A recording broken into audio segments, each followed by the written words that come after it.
Hello everyone, मैं mister Rohit स्वागत करता हूँ आप सभी का आपके अपने प्यारे से यूट्यूब चैनल जिसका नाम है खुशी कोचिंग क्लास। आप सभी जानते हैं इस क्लासेस के माध्यम से हम 12th क्लास की फिजिक्स को पढ़ रहे हैं।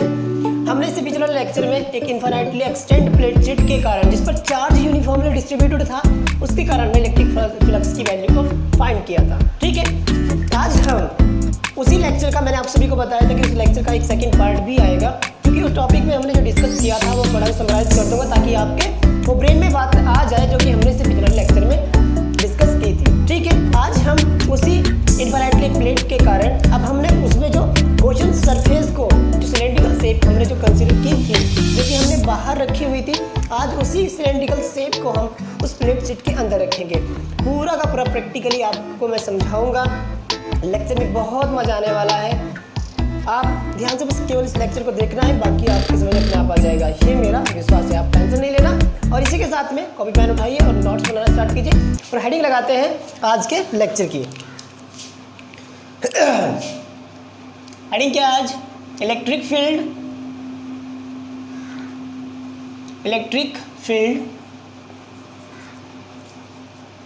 Due to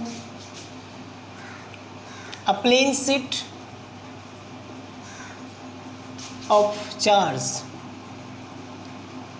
a plane sheet of charge, इतनी बहुत है। हमारे पास में प्लेन शीट होगी जिसके कारण हमने इलेक्ट्रिक फ्लक्स की वैल्यू को फाइंड करना है। ठीक है, मैंने प्रैक्टिकली इससे पिछले लेक्चर में समझाया भी था कि हमारे पास में एक, देखिए इससे पिछले मैंने लेक्चर में समझाया था कि हमारे पास में एक प्लेट थी जो कि इन्फिनिटली एक्सटेंड थी। हमारे पास में एक प्लेट थी जो कि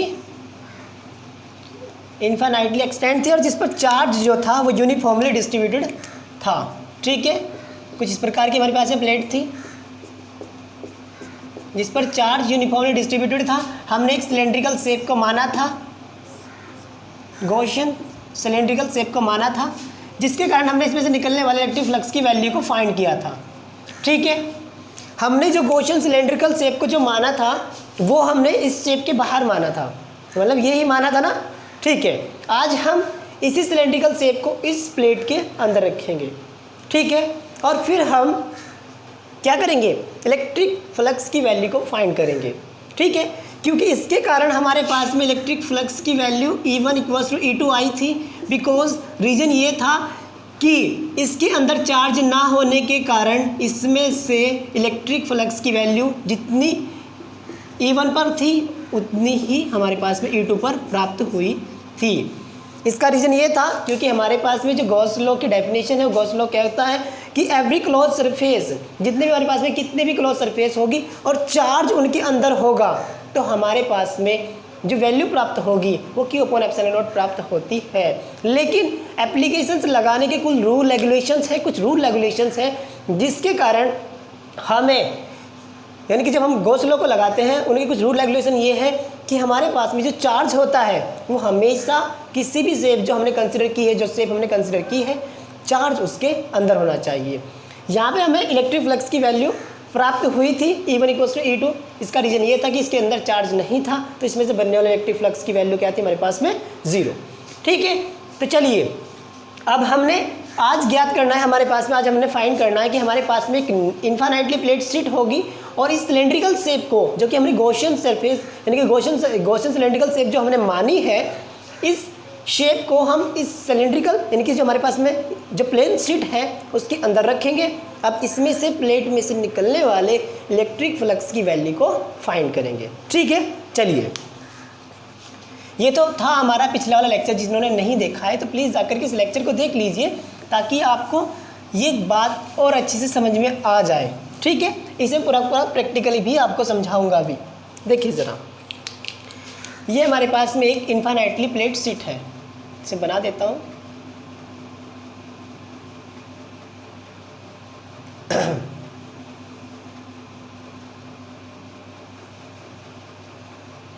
थोड़ा सा घर बनाएंगे।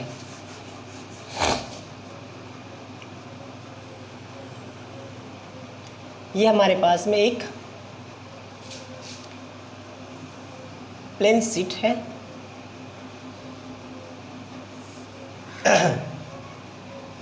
जो कि क्या है, इन्फिनिटली एक्सटेंड।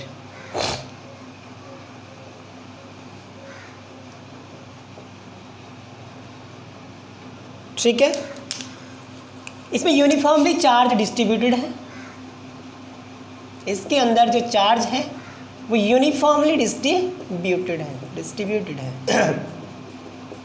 ठीक है, चार्ज क्या है? Uniformly distributed.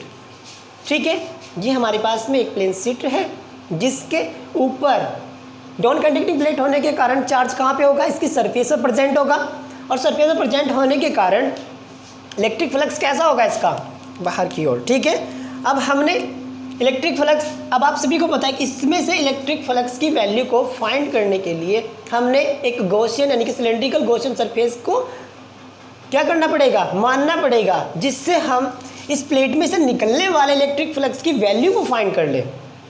ठीक है, यानी कि इसमें से इलेक्ट्रिक फ्लक्स की वैल्यू को फाइंड करने के लिए हमने जिस तरह से पिछले वाले लेक्चर में सिलेंड्रिकल शेप को प्लेन शीट के बाहर माना था, आज उसी सिलेंड्रिकल शेप को हमने इसके अंदर मानना है ताकि हम इसमें से निकलने वाले इलेक्ट्रिक फ्लक्स की वैल्यू को फाइंड कर लें। ठीक है, देखिए हमने मान लिया ये वो गॉसियन सरफेस है। ठीक है,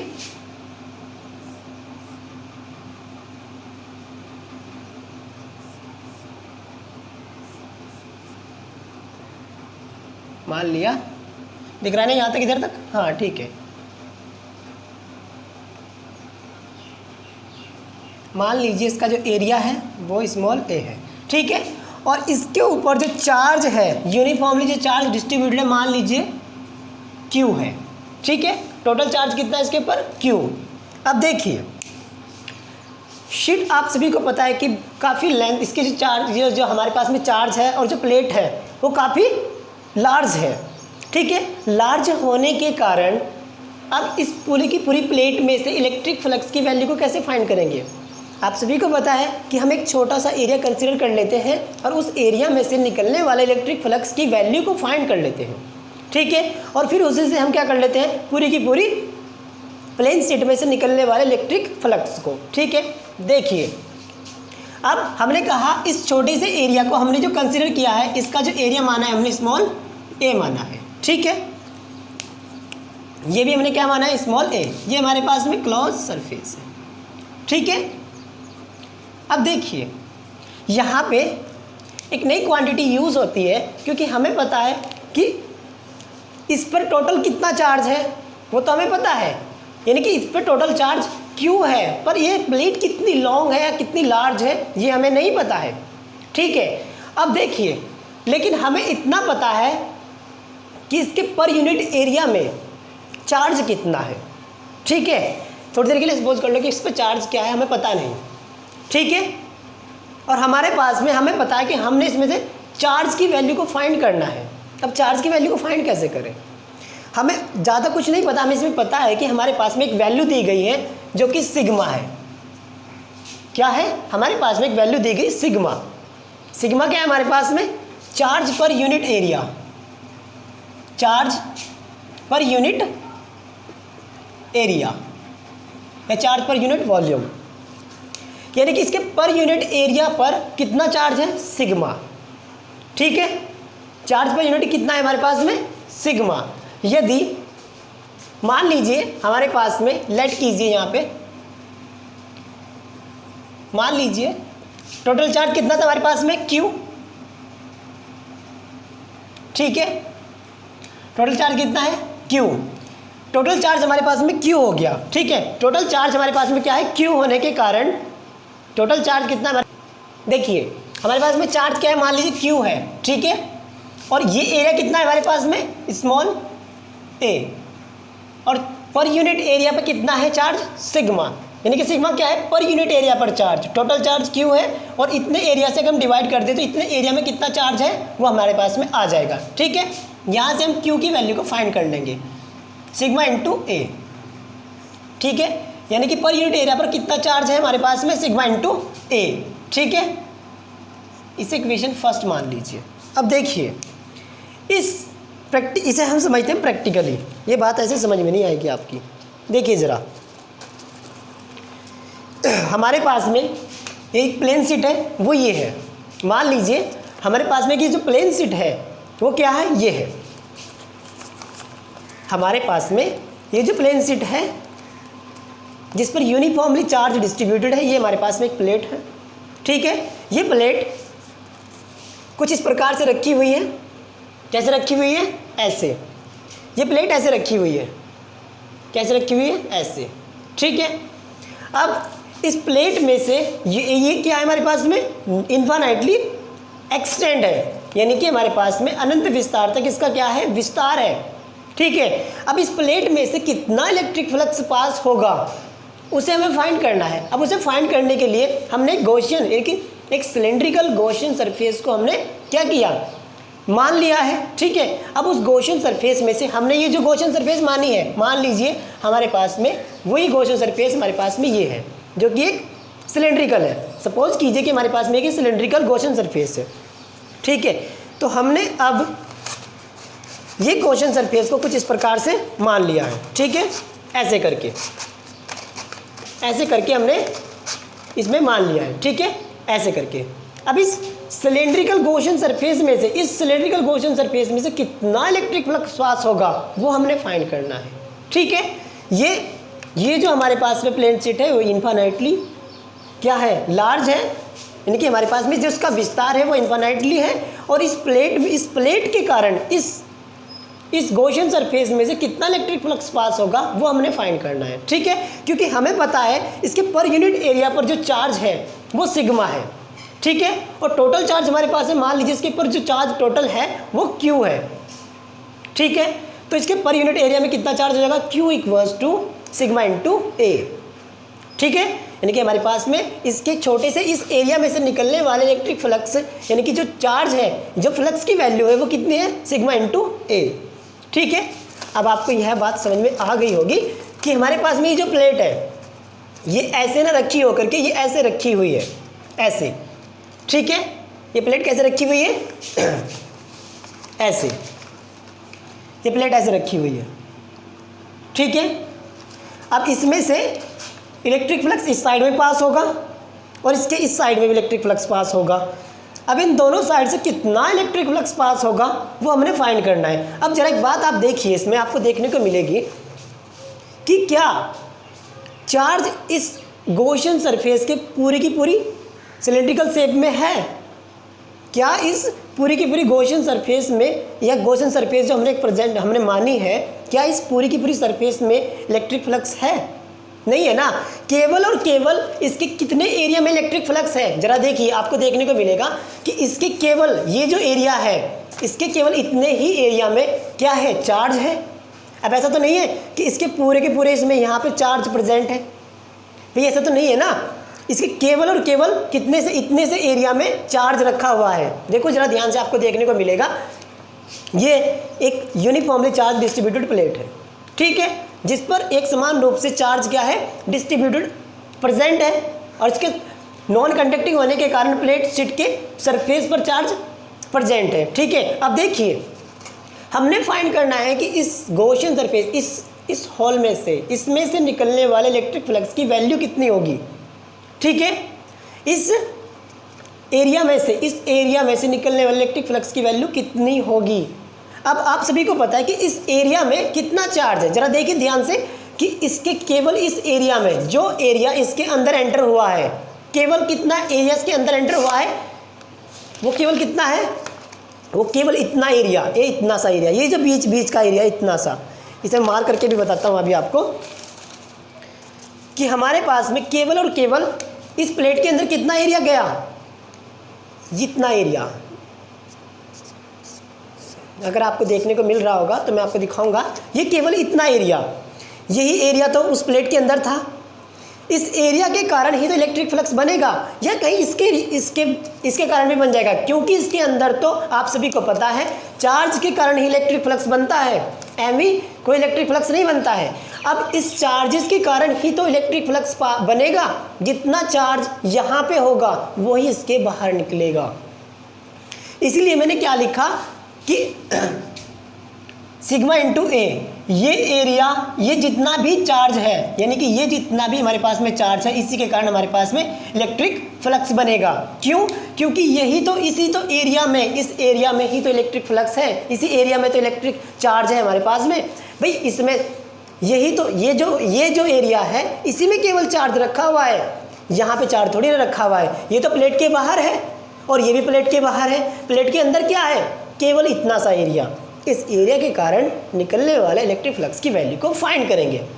ठीक है, यहाँ तक अगर बात समझ में आपकी आ गई हो तो चलिए स्टार्ट करते हैं। एक बार मैं दोबारा से फिर रिवाइंड करता हूँ। हमारे पास में एक infinitely large non conducting plate होने के कारण जिस पर चार्ज यूनिफॉर्मली डिस्ट्रीब्यूटेड है, ठीक है, यूनिफॉर्मली एक प्लेट सेट है जिसके कारण यूनिफॉर्मली चार्ज डिस्ट्रीब्यूटेड है। हमारी प्लेट ये ऐसे रखी हुई है, ठीक है, ऐसे रखी हुई है। अब इसमें से निकलने वाले इलेक्ट्रिक फ्लक्स की वैल्यू को फाइंड करना है, ठीक है। अब वैल्यू को फाइंड करेंगे, ठीक है। ये बात समझ में आ गई आप सभी की? चलिए प्रैक्टिकली आपने समझ लिया। अब देखिए, हमने इसका एरिया मान रखा है, स्मॉल ए है हमारे पास में। अब देखिए, आप सभी को पता है पॉजिटिव चार्ज होने के कारण, पिछले वाले लेक्चर में बताया था, इलेक्ट्रिक फ्लक्स हमेशा रेडियली आउटवर्ड होता है, ठीक है। इलेक्ट्रिक फ्लक्स हमेशा रेडियली आउटवर्ड होता है, ठीक है। ये बात आप सभी को पता होगी। तो आप सभी को ये भी बात पता होगी कि इसमें से निकलने वाला इलेक्ट्रिक फ्लक्स कैसे होगा? ऐसे होगा, ऐसे बाहर निकलेगा। इलेक्ट्रिक फ्लक्स की डायरेक्शन क्या होगी हमारे पास में? ये वाली। इससे पिछले वाले लेक्चर में मैंने बताया था कि हमेशा जो हम एरिया कंसीडर करते हैं वो हमेशा सरफेस के परपेंडिकुलर होता है। तो यहाँ से हमारे पास में ये सरफेस है, मैंने आपको बताया था कि ये हमारे पास में क्या है? सरफेस है। अब जो हम एरिया कंसीडर करेंगे सरफेस के परपेंडिकुलर, ये हमने सरफेस लिया है तो एरिया कहाँ होगा? सरफेस के परपेंडिकुलर, यानी कि इसके परपेंडिकुलर। तो ये हमारे पास में क्या हो जाएगा? एरिया की डायरेक्शन हमारे पास में ये हो जाएगी, यानी कि डी की डायरेक्शन हमारे पास में क्या हो गई? ये। इन दोनों के बीच में, दोनों एक ही लाइन पर होने के कारण इन दोनों के बीच में बनने वाला एंगल क्या है? 0 डिग्री, ठीक है। बात समझ में आई? इसे फर्स्ट सरफेस मान लीजिए, ठीक है। अब देखिए, बात करते हैं इधर वाले सरफेस की। अब देखिए, ये आप सभी को पता है electric flux fourth and side, दोनों यानी कि चारों साइड का इलेक्ट्रिक फ्लक्स निकलता है। तो इसमें इस प्लेट के कारण इलेक्ट्रिक फ्लक्स ऐसे बाहर भी निकलेगा, पीछे साइड में भी निकलेगा इसकी। अब यहाँ पर भी इलेक्ट्रिक फ्लक्स की डायरेक्शन कैसे होगी? बाहर की ओर। इलेक्ट्रिक फ्लक्स की डायरेक्शन कहाँ हो गई? बाहर की ओर। दिख रहा है ना? एरिया, ये सरफेस है, एरिया कहाँ होगा? वो भी इसी साइड में होगा, सरफेस के परपेंडिकुलर। भाई सरफेस के परपेंडिकुलर होगा ना, इलेक्ट्रिक फ्लक्स भी उस साइड में होगा, क्योंकि इसके तो ऐसे निकल रहा है ना electric flux fourth on side में इसका, तो इलेक्ट्रिक फ्लक्स भी साइड में होगा और एरिया भी उसी साइड में होगा। तो दोनों के बीच में बनने वाला एंगल कितना हो जाएगा? इलेक्ट्रिक फ्लक्स यहाँ पे, इसमें इलेक्ट्रिक फ्लक्स भी हमारे पास में इस साइड में है इसका और इसका जो, ठीक है। अब देखिए, यानी कि हमारे पास में ई की डायरेक्शन भी हमारे पास में ये हो गई और डी ए की डायरेक्शन भी हमारे पास में ये हो गई। दोनों की डायरेक्शन एक ही साइड में है, ठीक है। बात समझ में आ रही है ना वो? और उन दोनों के बीच में बनने वाला एंगल कितना है? 0 डिग्री। एंगल कितना होगा? Theta equals to 0 degree. बात समझ में आ रही है ना? ये सिर्फ थोड़ा छोटा बनाओ। अरे एक सेकंड रुको, देखिए ज़रा, ठीक है। इलेक्ट्रिक फ्लक्स की डायरेक्शन ये रही, सरफेस के परपेंडिकुलर एरिया की डायरेक्शन होती है, डी ए की डायरेक्शन भी हमारे पास में ये रही। इनके बीच में बनने वाला, दोनों एक ही साइड में एक ही रेखा पर प्रेजेंट है, एक ही लाइन पर प्रेजेंट होने के कारण दोनों के बीच में बनने वाला एंगल थीटा 0 डिग्री, ठीक है। और आप सभी को पता है कि जब भी हम सिलिंड्रिकल शेप को कंसीडर करते हैं तो उसकी थ्री फेस को हम कंसीडर करते हैं। तो हमने फर्स्ट सरफेस, सेकंड सरफेस ये मान ली हमने, और थर्ड सरफेस हम इसे कंसीडर करते हैं ये वाली। मान लीजिए हमने ये वाली सरफेस को कंसीडर किया, ठीक है। अब देखिए, ये क्या है हमारे पास में? सिलेंड्रिकल, एक सरफेस ये रहा, एक सरफेस ये रहा इसका, और एक सरफेस ये जो कर्व सरफेस कहलाती है इसकी, ये क्या होती है? Curve surface. अब इसमें से भी तो निकलने वाला इलेक्ट्रिक फ्लक्स होगा, इसमें से निकलने वाला इलेक्ट्रिक फ्लक्स को भी फाइंड करना पड़ेगा, क्योंकि हम सिलेंड्रिकल शेप की तीन फेसेस को कंसीडर करते हैं, फर्स्ट, सेकंड और थर्ड, ठीक है। क्योंकि थर्ड क्या है? कर्व सरफेस है, क्योंकि देखिए इसमें से निकलने वाला जो इलेक्ट्रिक फ्लक्स होगा वो यहाँ से भी इतना ही होगा, यहाँ से भी, यहाँ से भी और यहाँ से भी। ठीक है, इसकी कोई भी फेज को हम कंसीडर कर लें, इलेक्ट्रिक फ्लक्स की वैल्यू हमारे पास में सेम प्राप्त होगी। ठीक है, अब देखिए तो हमने मान लिया हमने ये वाली सरफेस को कंसीडर किया।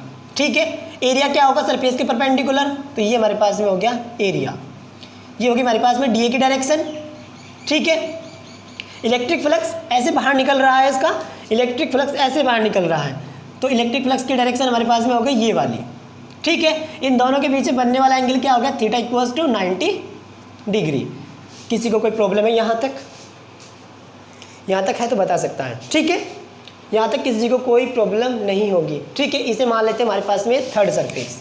ठीक है, अब कुछ नहीं करना है, केवल और केवल हमारे पास में इलेक्ट्रिक फ्लक्स को फाइंड करने के दो फॉर्मूले हैं हमारे पास में। इलेक्ट्रिक फ्लक्स का फर्स्ट मैथमेटिकल फॉर्मूला है हमारे पास में, सेकंड हमारे पास में है क्या, Gauss law.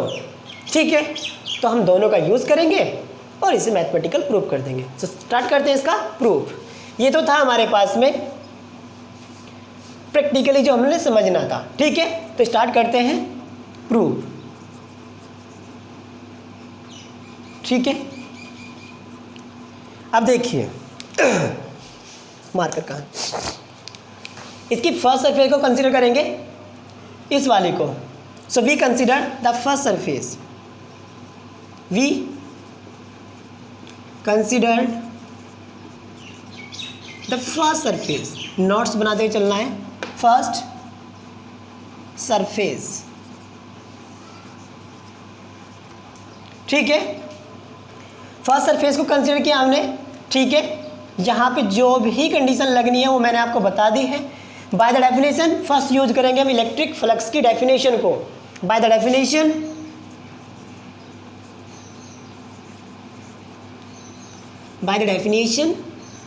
Of electric flux. क्या होती है इलेक्ट्रिक फ्लक्स की डेफिनेशन? आप सभी को पता है, जरा बताइए। Phi equals to integration E dot d A. इसे आप कैसे लिख सकते हो, पिछले वाले लेक्चर में मैंने बता रखा है, नहीं देखा है तो प्लीज़ जाकर के लेक्चर देख लीजिए। ई डी ए कॉस थीटा, क्योंकि आप सभी को पता है theta is the between angle E और डी ए। कॉस थीटा के कारण ही हमारे पास में इलेक्ट्रिक फ्लक्स बनता है, इसीलिए हम हमेशा कॉस थीटा लेते हैं। इलेक्ट्रिक फ्लक्स के लेक्चर में मैंने अच्छे तरीके से बता रखा है।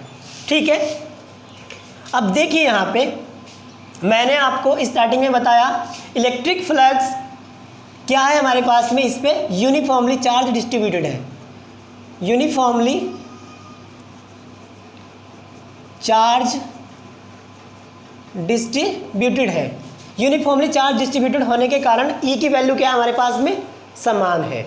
इस पूरी की पूरी प्लेट में ई की जो वैल्यू है वो क्या है हमारे पास में, समान, यानी कि हमारे पास में यूनिफॉर्म है। यूनिफॉर्म होने के कारण इलेक्ट्रिक फ्लक्स को हम बाहर, ई को बाहर निकाल लेंगे। यहाँ से ई को क्या करेंगे हम, यहाँ से बाहर निकाल लेंगे। ई हमने क्या किया, बाहर निकाल लिया। ठीक है, D A cos theta, theta की वैल्यू क्या हमारे पास में, 0, कॉस 0। कॉस 0 की वैल्यू क्या होती है हमारे पास में, ट्रिग्नोमेट्री में पढ़ा होगा, नहीं पढ़ा है तो कोई दिक्कत नहीं। कॉस 0 की वैल्यू होती है 1। ठीक है, ई डी ए। ठीक है, देखिए ज़रा कॉस 0 की वैल्यू क्या होती है, 1। डी ए को इंटीग्रेट करेंगे तो हमारे पास में हमने इसका एरिया मान रखा है ए, तो इंटीग्रेट किया हमने तो हमें प्राप्त हुआ ए इंटू ए। दिख रहा है ना, ये नहीं लास्ट लाइन नहीं दिख रही है यहाँ पे, मैं यहाँ लिख रहा हूँ। इसे जब डी ए को इंटीग्रेट करेंगे, डी ए का एरिया हमने क्या माना है, क्या दिख रहा है यहाँ पे, इंटू ए। ठीक है, डी ए को इंटीग्रेट करेंगे, यहाँ साइड में लिख दे रहा हूँ मैं, कॉस 0 की वैल्यू 1।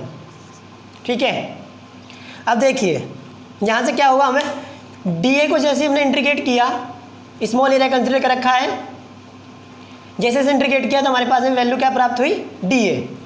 ठीक है, डी ए को इंटीग्रेट करेंगे तो प्राप्त होगा हमें ए।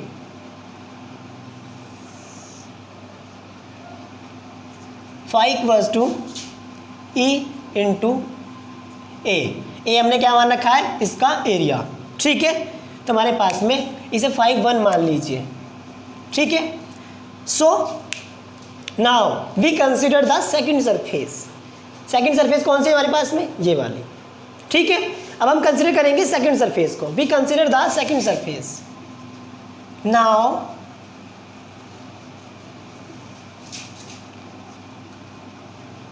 we consider the second surface. Now we consider the second surface. Second surface कौन सी है हमारे पास में, ये वाली, ठीक है। By the definition of electric flux, by the definition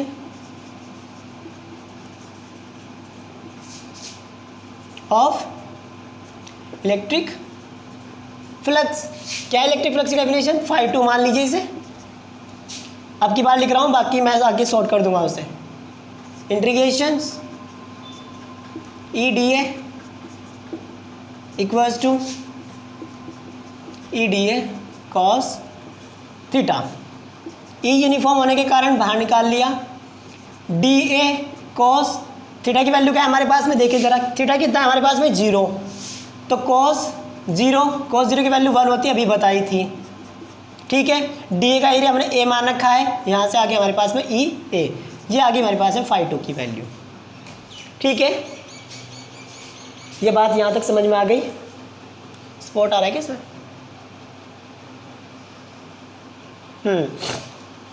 तो हमारे पास में ये वैल्यू क्या आ गई हमारे पास में, ई है।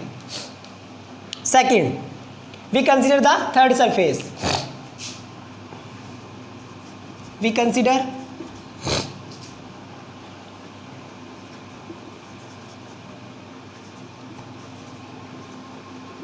third surface. अब क्या करेंगे हम, थर्ड सरफेस को कंसिडर करेंगे, ठीक है। देखिए थर्ड सरफेस को, ये रही हमारे पास में थर्ड सरफेस। इसमें क्या है हमारे पास में, डी ए हमारे पास में है 5 3, जो 3 मान लीजिए। Integration E d A cos theta, मैंने डायरेक्ट लिख दे रहा हूँ, अब मैंने 2 3 बार बता दिया हूँ उसे। ई यूनिफॉर्म है, D A cos 90 degree, cos 90 degree की वैल्यू होती है 0, ठीक है। cos 90 की वैल्यू होती है 0, दिख रहा है ना। cos 90 की वैल्यू 0 होने के कारण ये पूरी की पूरी टर्म क्या हो जाएगी, 0, ठीक है। यानी कि 5 3 की वैल्यू क्या हो जाएगी हमारे पास में, ई डी ए को इंटीग्रेट करेंगे तो ए आ जाएगा हमारे पास में, ए आ गया। cos थीटा की, cos 90 की वैल्यू 0, तो पूरी की पूरी टर्म क्या हो गई, 0 हमारे पास में। तो हमारे पास में 5 3 की वैल्यू क्या आ गई, 0, ठीक है। यहाँ तक बात समझ में आ गई। यानी कि 5 3 की वैल्यू क्या आ गई हमारे पास में, 0, ठीक है। यहाँ तक बात समझ में आ गई।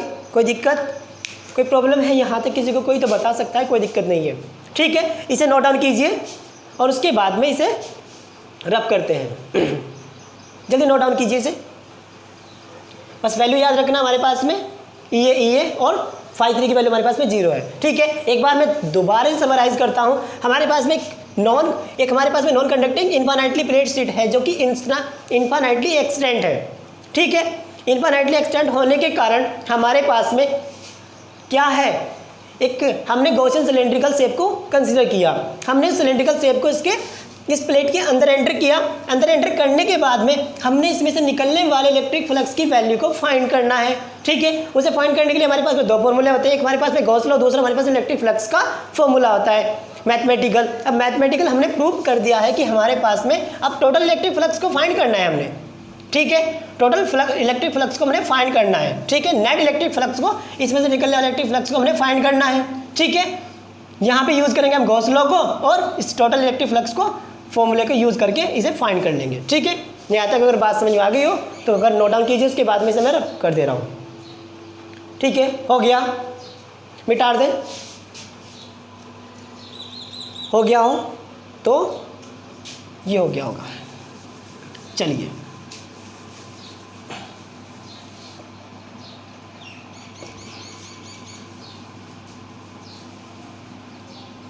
हो गया। देखिए जरा, हमारे पास में E net total flux phi equals to φ1 φ2 plus φ3, यही तो था हमारे पास में टोटल फ्लक्स φ1 φ2 φ3। क्या थी हमारे पास में इसकी वैल्यू ई ए प्लस ये भी हमारे पास में ई ए।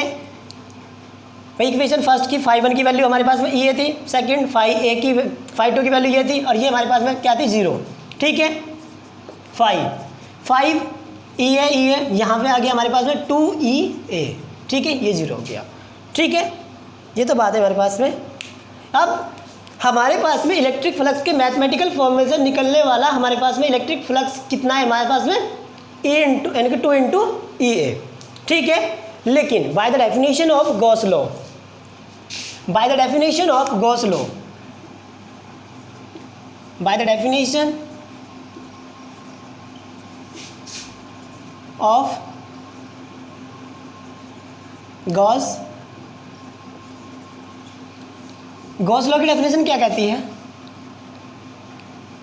कि Q इनसाइड, देखिए Q कितना इनसाइड और एप्सिलॉन नॉट, यानी कि किसी भी इलेक्ट्रिक इनसाइड यानी कि इसके अंदर कितना इलेक्ट्रिक फ्लक्स है हमारे पास में, Q इनसाइड कितना है वो हमने फाइंड करना है। ठीक है, Q इनसाइड कितना है हमारे पास में वो हमने फाइंड करना है। अब Q अंदर कितना है ये मैंने स्टार्टिंग में वैल्यू निकाल के आपको दिखाई थी। ठीक है, Q इनसाइड कितना है हमारे पास में,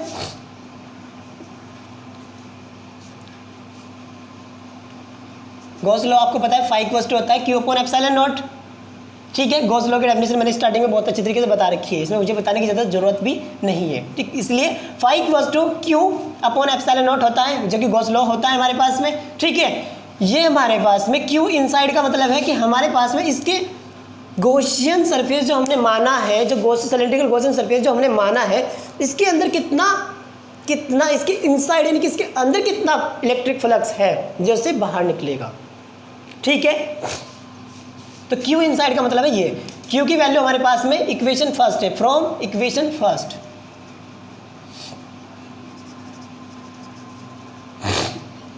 फ्रॉम इक्वेशन फर्स्ट क्या हमारे पास में क्यू ए की वैल्यू